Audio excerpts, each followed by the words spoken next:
Hello, everyone, and welcome to today's mini grant training webinar. We're so happy to see you all. I see some new names and some familiar faces. We're going to get started in just a moment, but in the meantime, we have a chat box question for you all. You can share your name, what organization you're with, and your favorite West Virginia State Park, just for fun. So we're making our way into fall, so you might be planning a trip. I know I am in the back of my mind. So I thought it would be fun to hear what everyone's favorite state park is. So go ahead, take a moment to do that, and we're going to get started in just about 2 minutes.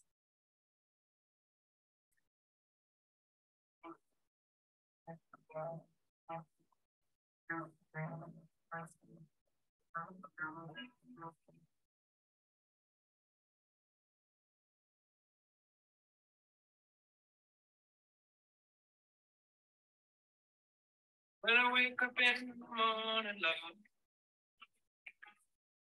and the sunlight hurts my eyes, something that I won't listen bears heavy on my mind. Then I look at you, and the world is all right with me. I look at you, and I know it's gonna be.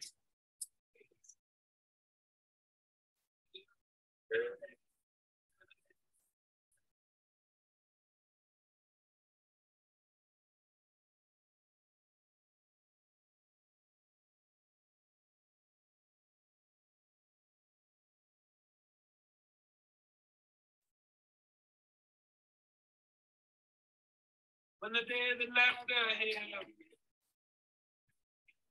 seemed impossible to face,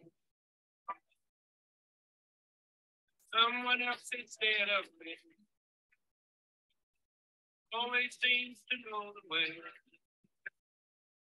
And I look at you, and the world is all right with me. Someone looks at you, and I know it's gonna be.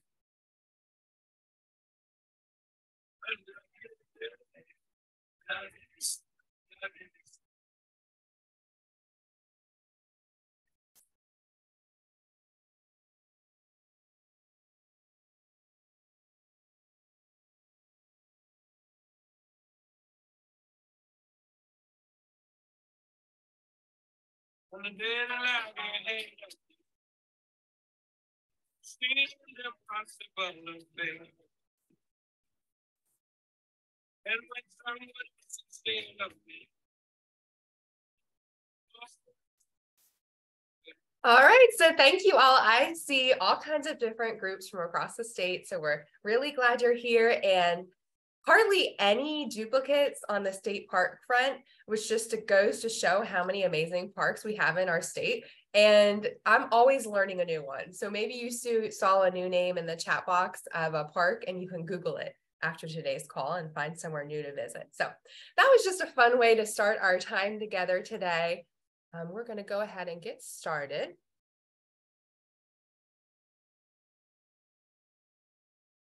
So if you haven't met me before, my name is Dana Bryant. I'm the outreach officer here at Volunteer West Virginia. I've been here for about 10 years, and I love what I do, and I love working with you all. So really excited to meet you. And then behind the scenes, we have Moya. She's helping let all of you in the waiting room today as well. So I just wanted to give a shout out and say thank you to Moya for being my behind the scenes helper today. So today's topic, I'm going to jump right in it, is all about our new mini grant opportunity. We're really excited about this. We do about one round of mini grants each year, and we do different themes. So in the past, we've done volunteer recognition mini grants, and this year we really wanted to get West Virginians out volunteering again after COVID. So this funding is for service projects. So today we're going to be talking just a brief introduction about the mini grant project. I'm going to do some of my favorite application tips. And then if you have questions, just go ahead and hold them until the end, and I'll be happy to answer them when we get to the end of the presentation. So you might want to grab a piece of paper so you can jot your question down so you don't forget it.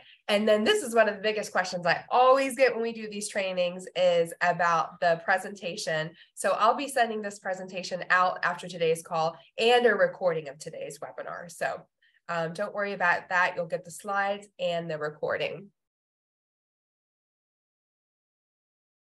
So here's just a little introduction to the mini grant project, some basic information that you need to know if you're interested in applying.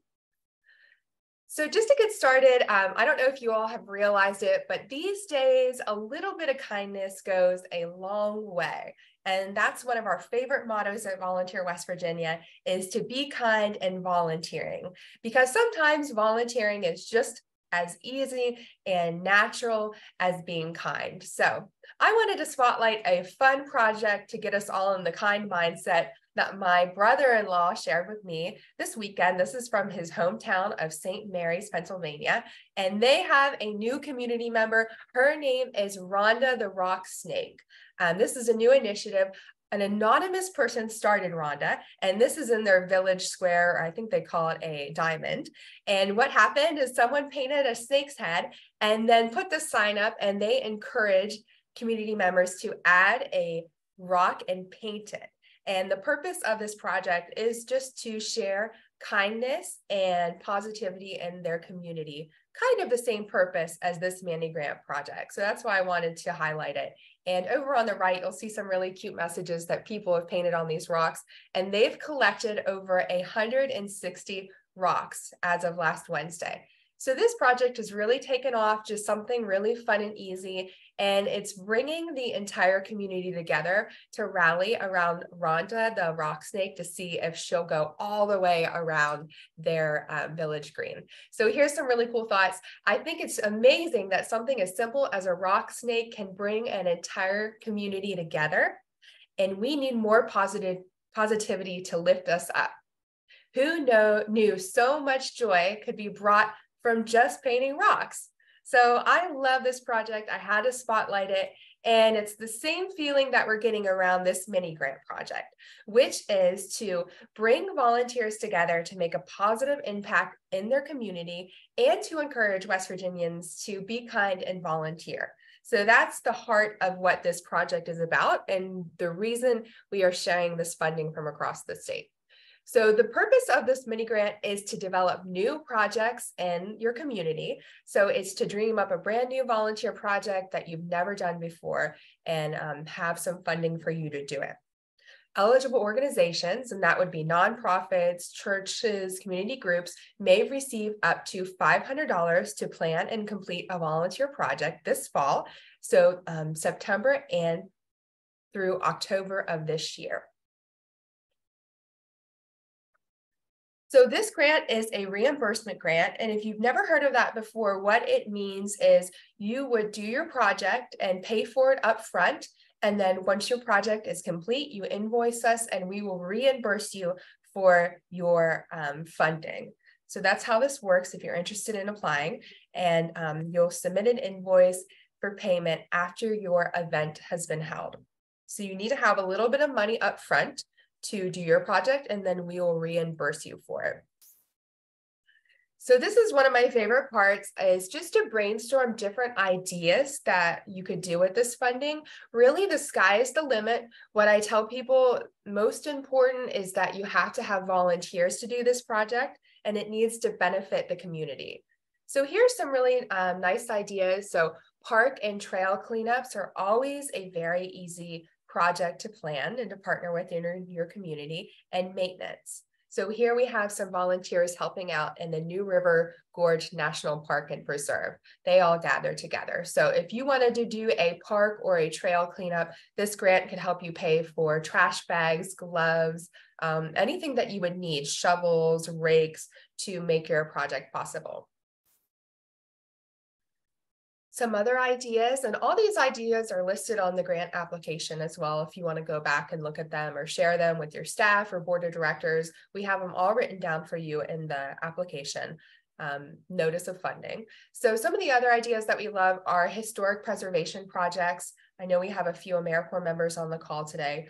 They might be helping with these already. And you just want to make sure that these projects are being led by volunteers. So maybe you have a historic company store in your hometown that you'd love to fix up. You could use this grant to buy paint and paintbrushes. Or if you had a CCC project in your community, maybe a park, you could use this funding to spruce that up. Another option would be animal shelter rescue cleanups and improvements led by volunteers. I know they need a ton of help, and that would be a really popular project and a great way to find volunteers because everyone always loves helping their local animal shelter. Another option, and something that we're very passionate about at Volunteer West Virginia, is emergency preparedness projects. So this would be a great chance for you to lead a project for youth to prepare an emergency preparedness kit or talk about what you would do if your community was flooded. And then we also have perfect time of year for community garden development and maintenance projects led by volunteers. And I saw a few community gardens on the call today, so I know you all would be interested in that option. Another really great project that we always love at Volunteer West Virginia is community beautification projects. Here's a picture of a project that recently happened in Huntington. 10 volunteers joined together to paint a new mural in the front of the Facing Hunger Food Bank in Huntington as part of the United Way of River City's 2023 Week of Action. So community beautification projects are always really cool. We love them. If you're going to paint a mural, just make sure that you're having volunteers help to paint them. That's a big part of that. And just a really cool project, you know, and then the whole community sees it. So I really like that one. And then just one more page of examples that I'll share just to kind of get your wheels turning that you could do would be a nutrition and drug prevention event led by volunteers. Volunteer projects that engage and support youth. So I know in the past 4-H programs have applied for this grant and have received it to do volunteer projects. It's a great fit if there's any 4-H groups on the line today. Community and or waterway cleanups, and then volunteer-led projects such as yard work and pen pals for seniors. So that's a really easy project that you could put together to help local seniors in your community, maybe rake leaves or spruce things up or even write them a letter. I always love those. We've funded that in the past. And then lastly, random acts of kindness. So this is kind of like the snake that we talked about in the beginning of the call, just something that would spruce up your community, bring people together, and really spark positivity, which is much needed right now. So if you're going to do a random act of kindness, think about who you want to help.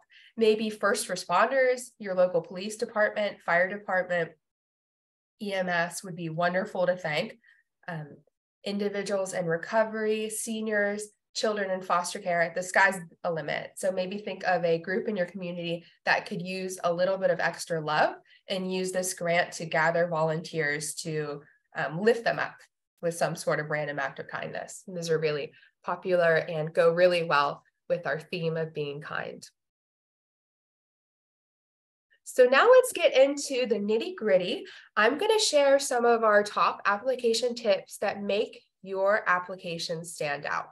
So the way this grant works is that we'll have applications from across the state, and they're scored and ranked, and the highest, most well-written applications and well-thought-out projects will be funded, because unfortunately we don't have an unlimited budget. So you really want to make sure your project is sharp. So get creative. We love projects that have a theme and a catchy title. And this is not only for your grant application, but for the community. So when you put a project together, you want to think of something that will sound fun and will encourage new volunteers to join in. And that's the purpose of this grant, is to really get people that have never volunteered before to step out of their comfort zone and help out with a really fun project. So get creative, think of a catchy title. To stand out, paint a clear picture of your project in the application. So it really puts a little bit of thought in this, describe, how your project will work, what would the day be like, what would be the benefit for the volunteers. Just kind of think your day through and then relay that information in your application so we get a better understanding of what you're thinking about doing. and then provide as much details as possible with a specific budget items. The budget is so important. I don't know about you all. I don't like making a budget in my day-to-day life. It's not my strength, but for grant applications, it's really important because this is where you're going to explain why you need this funding. So you're going to want to talk about each item and an estimate of how much it'll cost to give us a clear picture of where this investment will be going. And we'll look at the budget a little bit more when I pull up the grant application to give you a better idea of how it looks. It's really not intimidating, but it's a very important part of the application that I can't understate at all. Another great tip, this is just from doing this grant, from year to year, is don't rush. You have plenty of time to think through your projects. Sometimes people think they are first come, first serve, but all these applications are going to be reviewed and scored at the same time. So you have until August 21st to apply. Don't rush. Do your best effort. No one's going to jump in front of you in line, and put your best application forward. And then lastly, projects must include an element of volunteer recruitment to engage new volunteers as well as outreach to the community. So don't forget that this project is to bring new volunteers in and new community members in to rally around a cause. So in this grant, you can apply up to $500. You don't need to apply for all of it, but that's the maximum for this. And what you'll be able to apply for that $500 will be supplies for your volunteer projects. So what the volunteers will be using.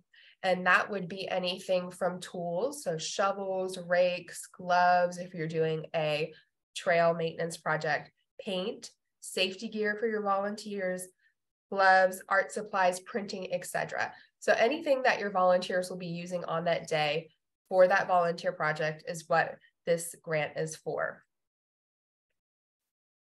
Some of the things that unfortunately are not a match for this particular grant is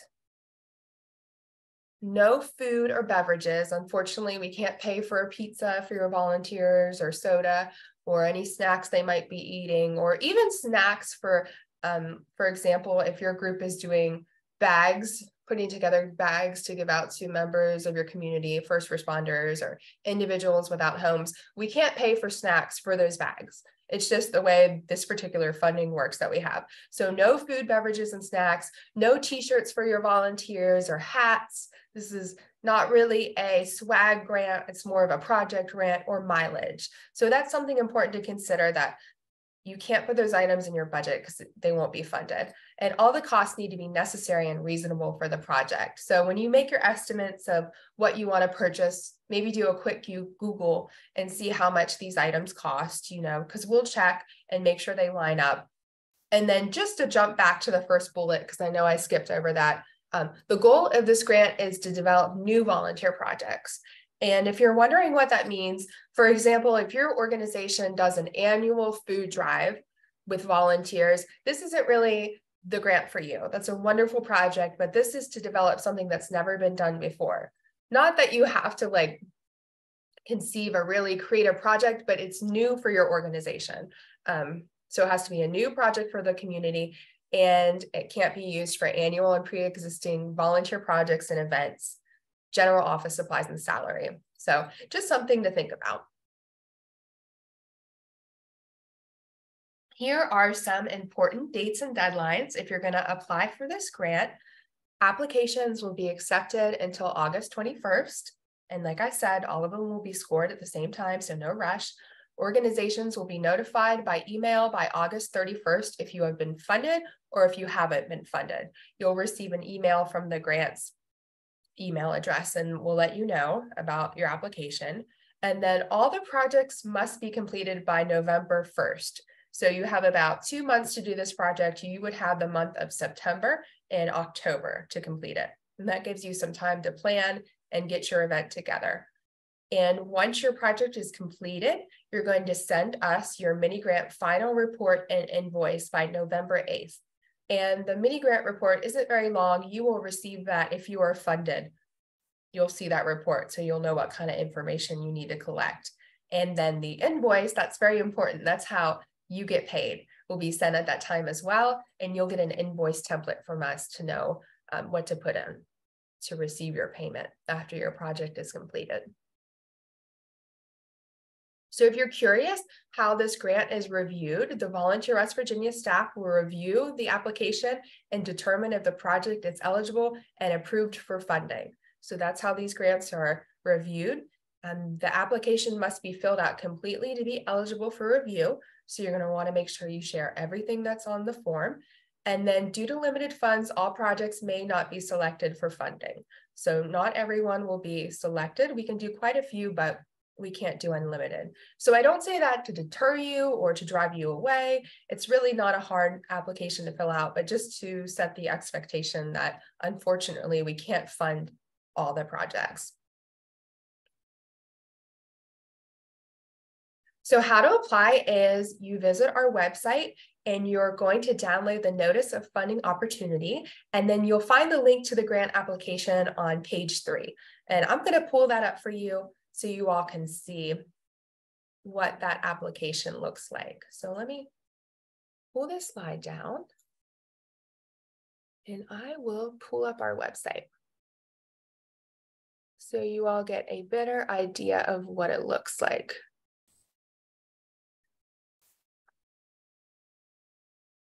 Let's see. Let me pull up my chat. Can you all see the website, or is it still my slides? Someone let me know before I start talking again. I can see it. Okay, cool. Thank you. Thanks, Brett. So up here, you see our mini grant application. First, I'll go to our website. So I have pulled up on my screen is our website.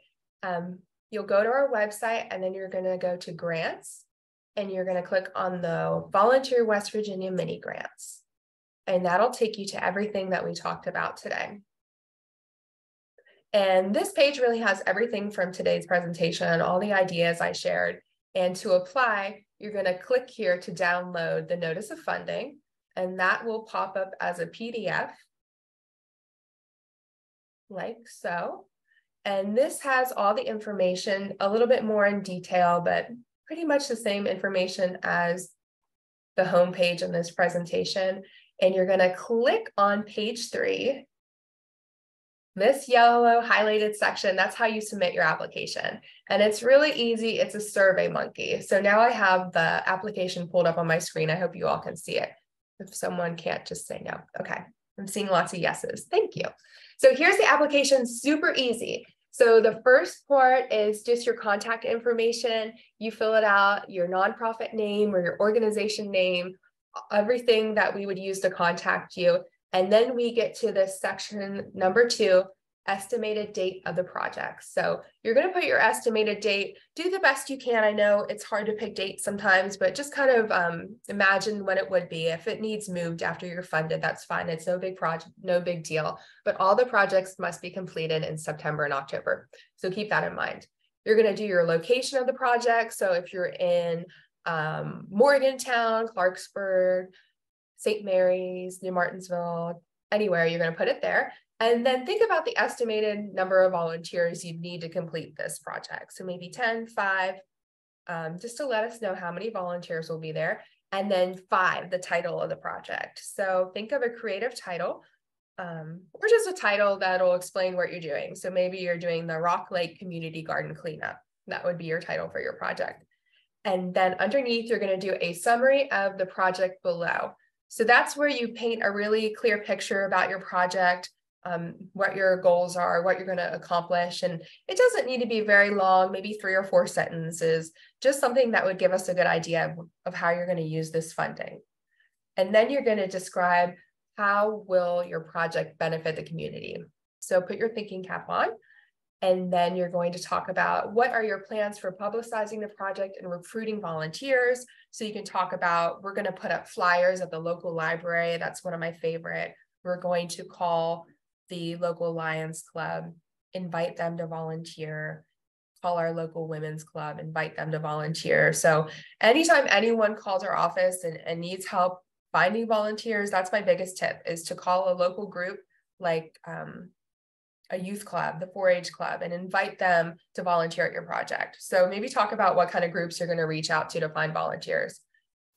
And then briefly explain how the volunteers will help with this project.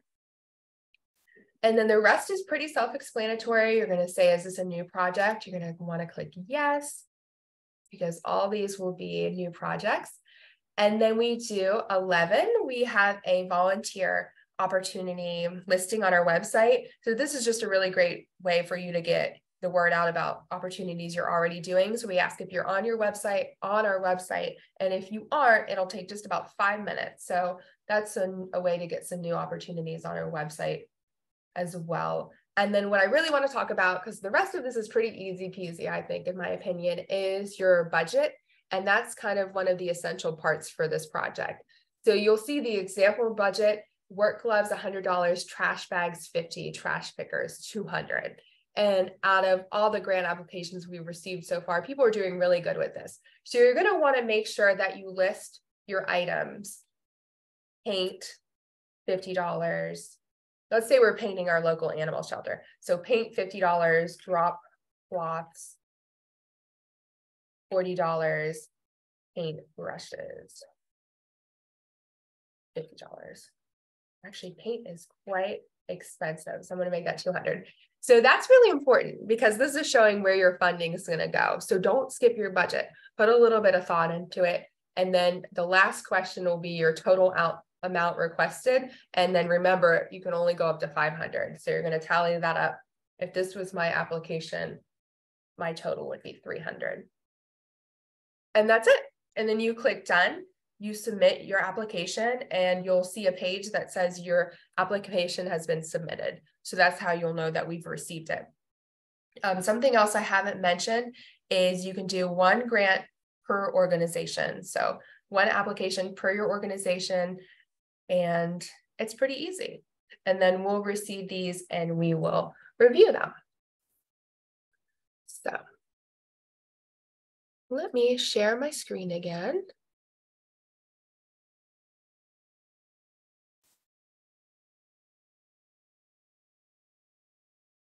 So pretty easy. I mean, one of our goals here is to make it easy to apply for grants. So that was the intention behind this. So I don't think the application is too hard. And now we're going to have question time. So we have a fair bit of time. That didn't take a lot. So I'm going to answer any questions you all may have. Go ahead and put them in the chat box, or if you want to unmute yourself, you can do that as well. I'm going to pull these slides down and give you all a second to think. So while you're thinking, let's see, Jessica shared that WVDEP does provide free trash bag gloves and grabbers, which I love. That is a wonderful service they have if you want to plan one of those in your community. And it's free through the REAP program. So thanks for sharing that, Jessica. That's a huge benefit. Okay, so we have a few questions coming in. Portia asks, do you have to complete an LOI prior to completing the application? No, Portia, you don't need to do anything else. The only thing you'll need to apply is to fill out that Survey Monkey that I pulled up. So you're in luck there. That's a great question. Thank you.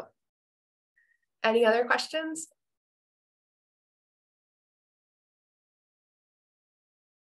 And feel free to unmute yourself too, if you're more of like a chat person. Are there any specific projects that would not be considered for this program? Yeah, Brad, that's a great question. So really the only projects that wouldn't be considered would be something that happens every year. So let's say you do an annual trash pickup. That wouldn't be considered just because it's a reoccurring event. It's something that's already been done. Maybe an event that doesn't involve volunteers. So I know in the past we've had cities apply for this to do a mural, but they were going to have like their employees paint it. So that wasn't a great fit. Or anything that has to do with food. Like I mentioned, let's say you want to use $500 to buy snacks for your local little free pantry. It wouldn't be covered in this grant just because there's no food and it doesn't really engage volunteers. So does that help, Brett?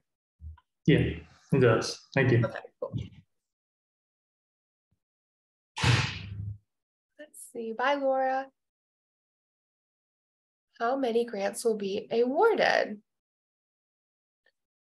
Jacqueline, I believe we're going to do about 23 grants will be awarded. So that's about the amount of funding we'll have. So we have a fair bit of funding. So about 23 projects will be taking place from this grant. Joyce is curious to know additional examples of random acts of kindness. So Joyce, this would be anything from gathering volunteers to write thank you notes for local police officers.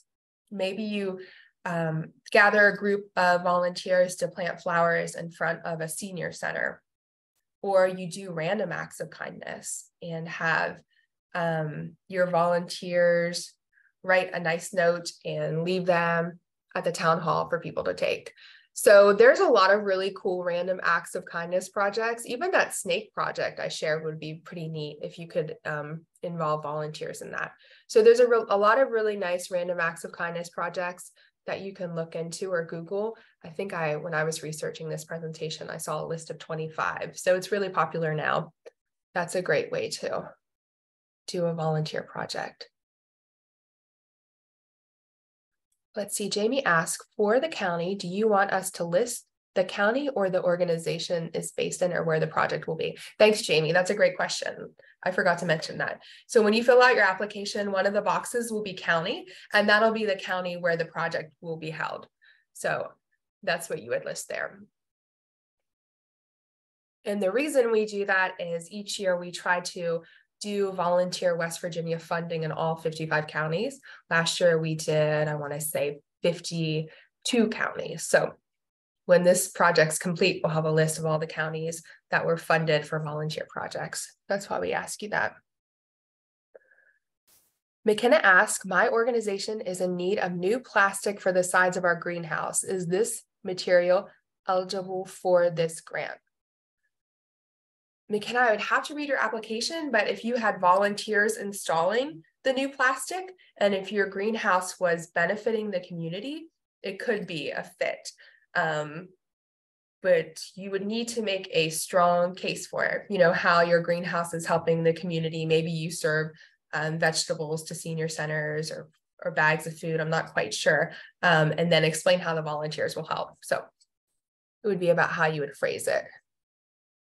And then a few more questions. Would packing backpacks be a possibility for this grant? Portia asked.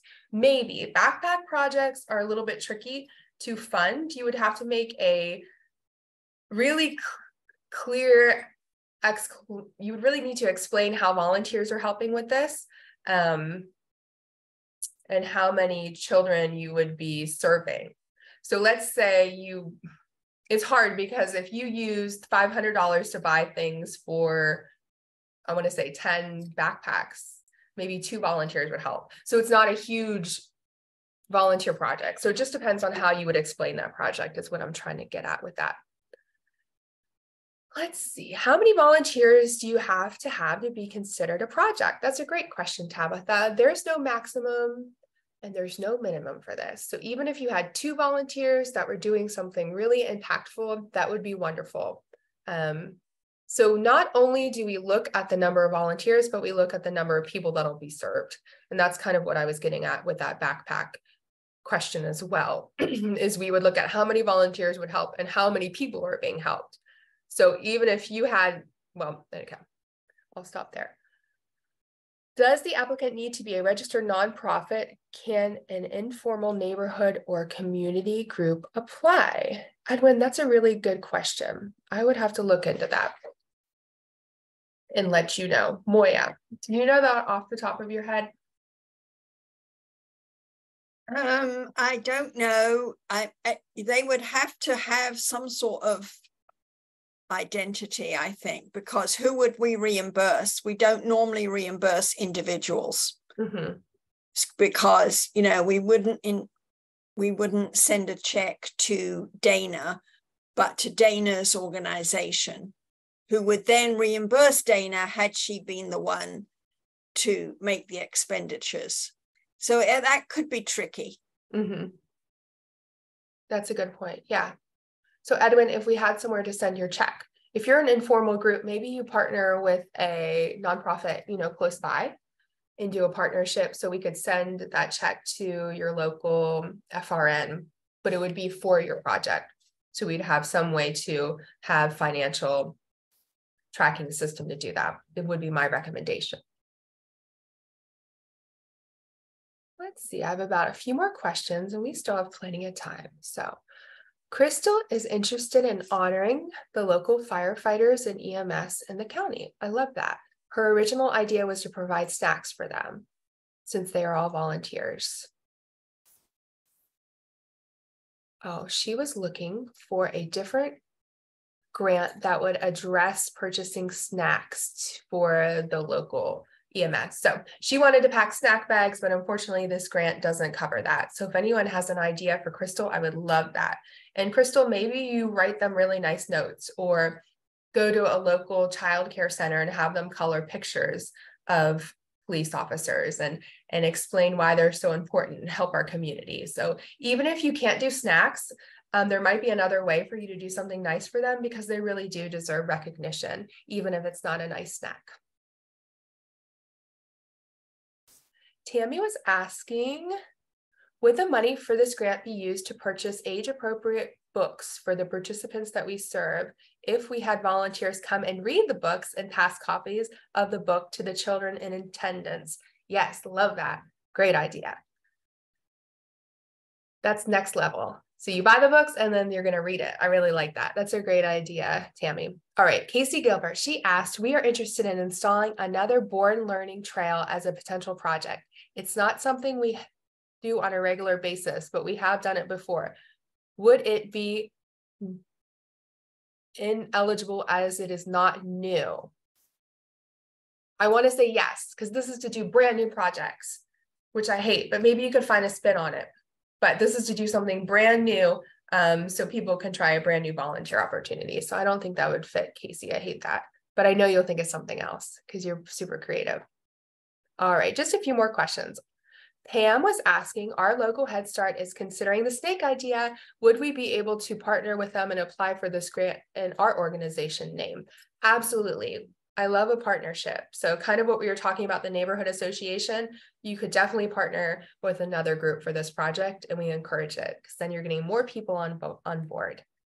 Yes, Portia, official sponsor. Let's see. And then Tabitha, Dana, when you get done with asking all the chat questions, I would like to ask a voice question. Tabitha, you're on deck. What's your question? Okay. So I'm with Raleigh County Emergency Services 911, and my thing is this is something new for us. We want to go and start going around to the schools. Now, if we went around to like the elementary schools to, engage them with 911 and, get them more prepared, would that be supplies of like little items in the bag, such as coloring books and stuff like that? Would that go under that? Absolutely. If it ties into your outreach, I think that's a great way to engage youth and get them involved, and it would be a really good fit. So okay, I think you're on the right track with that. All right, thank you. You're welcome. Sandy asked, how about mini gardens for community? Love it. Do a mini garden. I think that would be so cool.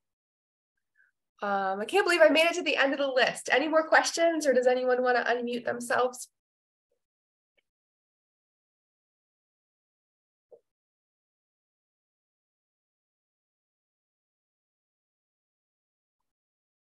Cool. I can feel the brain power in the room. I can't wait to see your applications. I think you all have some really great ideas, and we're looking forward to it. And we really want to thank you for taking the time to think about planning a volunteer project. Let's see.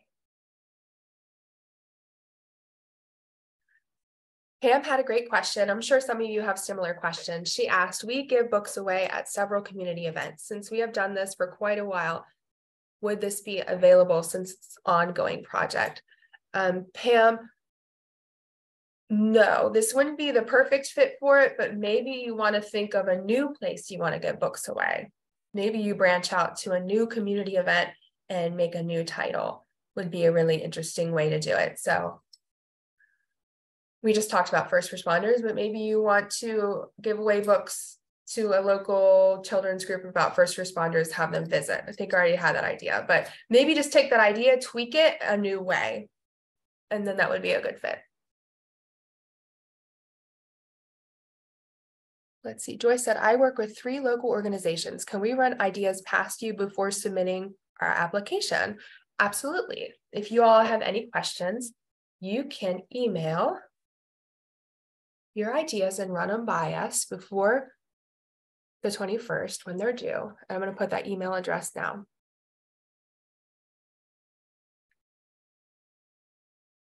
So absolutely, if you have any other ideas, that is the grant box that we use, and I'll be checking it. So you can email me and I'll write you right back.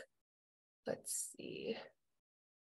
Portia, would your team be open to a one-on-one call to discuss potential projects?